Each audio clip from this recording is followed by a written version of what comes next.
Hey guys, how's it going? So I've been attempting to do this Facebook Live for a little bit now, and something tells me that somebody doesn't want you all to hear this. So yay, good deal. Okay, let me tell you a little story. As you know, we're selling our home. We sold our home, I should say. And here's the deal. I do not have a logical brain. I don't think I have a logical bone in my body. So there's that. You guys know, well, maybe you don't know. I became a Christian at 23, totally changed my life forever, all the things. And I didn't grow up with all the Christian nonsense, right? You know what I'm talking about. I mean, no disrespect. But I take God at His word. I read His word. I'm like, hey, it says this. This sounds great. So, hey, Carolyn, enter. Hey, Amy. So enter in stuff that you need faith for. You guys know this, I think, if you've heard my story. When Zion got cancer, here's my big prayer. God save our son.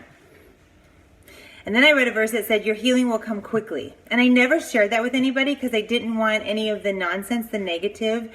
Well, that verse doesn't mean you're healing. And I'm like, I don't share it. So I don't share a lot of things. When you sell a home, though, it's a little hard for people to not be in your life, right? So there's that. And when you're selling your home and you're moving across the country, it seems illogical. That's a word, right? Illogical. I don't have to explain to anybody because, there it is. I heard from God, this is where we're going. We've been praying through this for 2 years. We put our house up for sale, and we knew that God was going to sell the house quickly. It's time for us to go to Boston. It's time. So He's going to do the things. He's going to do it in a way that is totally confounding all of humanity. Believe me. Just follow our journey, guys. I'm purposing, my intention is to share all of this with you so that your faith can be bigger. Okay? And if you don't know the same God that I do, I suggest you listen up because it's pretty freaking amazing to know God. I promise you. It's not boring. It's not doing a bunch of rules. It's just walking in faith, and it can't get better than that. We put our home up for sale. I got to look at the calendar. April 20th. That's when it went live.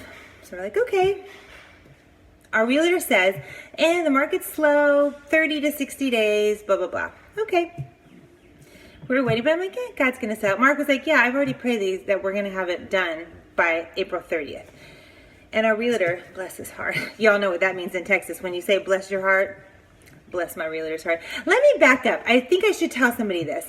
Here's the thing about my realtor, about any realtor. In our old home, guys, you guys know I am so anti-microwave.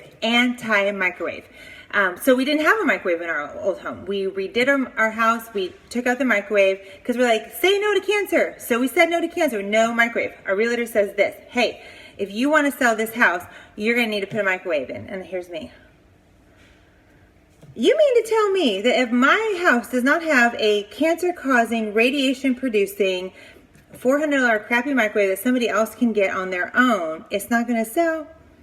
He said, yeah. I said, listen, I'm going to throw out my fleece. Do you read your Bible? He says, yes, I do. I said, I'm throwing out my fleece. If our home doesn't sell in 14 days, in 2 weeks, I will put it in a microwave. I will do what you say. He's like, okay, deal. Oh, you know that house sold in 9 days. Guess what our home now does not have? A microwave.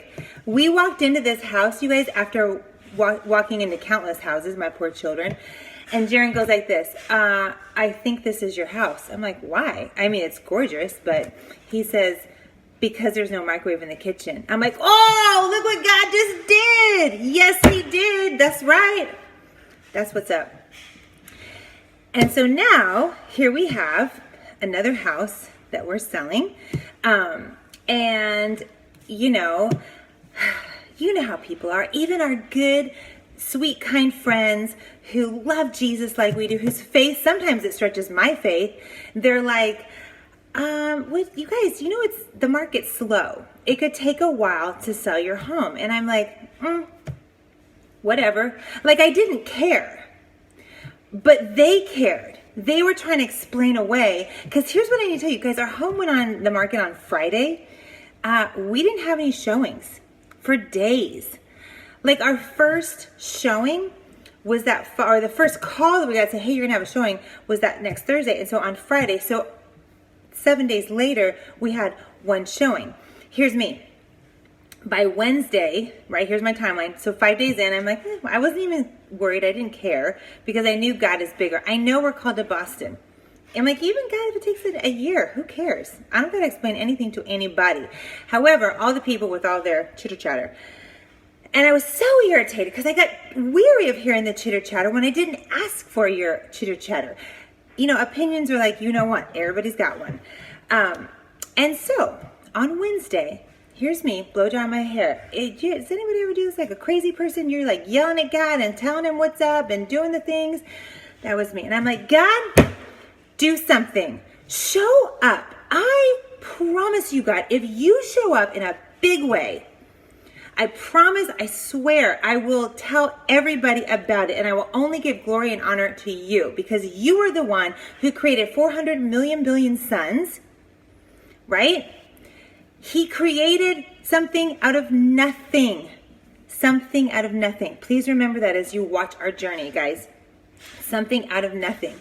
And I'm like, God, do something so that I can say, nobody need worry about the housing market. Here's what I'm going to tell you guys. Let's pause from my story to your story.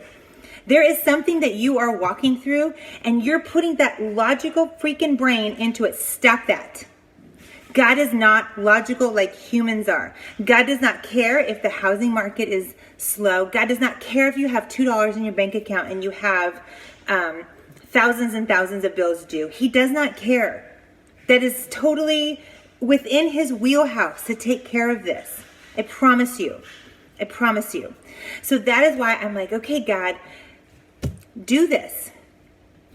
Guess what happened? That was Wednesday. Thursday, we got a text. Hey, you have a showing. I'm like, look at my God show up. So there's that. Okay. Friday, these people come. Oh, they want to come again Saturday to check it out because they're thinking we want to put in an offer. Brilliant. On Sunday, we get an offer. 10 days. No, 10 days? Is that 9 days? I don't know. We got an offer on the 29th. We signed the papers on the 30th. My work here is done. Here's me. Guys, God showed up. God confounded all my friends, all my logical brain friends that were like, well, the market is slow. Your house will probably take 30 to 60 days. No eye has seen, no ear has heard what God has planned for those who love him. We don't know what God has planned for those of us who love God. However, if we follow him hard and faithfully, and we're like, God, just show us. Have your way in my life. He is going to show up. Yes, and my husband said, we asked for one showing. Technically, we've had 3 showings. 2 with the same person. And then somebody wanted to come see the house yesterday. And we're like, well, we're probably going to sign papers. But you want to be a good steward. You want to be kind to your realtor. Because our realtor's a little like, I think that's all realtors. Please forgive me if you're a realtor. But they get a little antsy. And I said, brother, do you pray? Because I feel like you're doing your business wrong. You should be on your knees talking to your God before you even go show a house. That's all I'm saying. I need some Ningxia and some kombucha. Hold on. Here's the thing. We weren't worried, but those of us around us, they look through their filter, right? I was speaking to a friend yesterday, and she's like, well, God says to get wise counsel. I said, yeah, but we all give wisdom. We all give advice based on our own filter, our own upbringing, our own circumstances, our own faith, which sometimes, quite frankly, is very small. Guys, Jesus said to his disciples, if you just had faith the size of a mustard seed, like super, super teeny weeny, if you just had that, you could move mountains. And so help me, do not come at me and say, oh, that's metaphorical. Oh, no, it's not. Because do you realize some Egyptian Christians, we read it in our history book. I should read you guys that story. Egyptian Christians prayed that the mountain would move. Guess what happened? The mountain moved. Look it up. That's what I'm saying. So I just wanted to share that with you. I just had to share. I have so many God stories. I have so many financial God stories. Guys, God has called our family to Massachusetts. It is, to quote them, wicked expensive. It's not the same as Texas. So watch my God work. And I highly suggest you start having that kind of faith, because it will go well for you and you will live that abundant, adventurous life that our family is living. I promise you. Have a good day, everybody.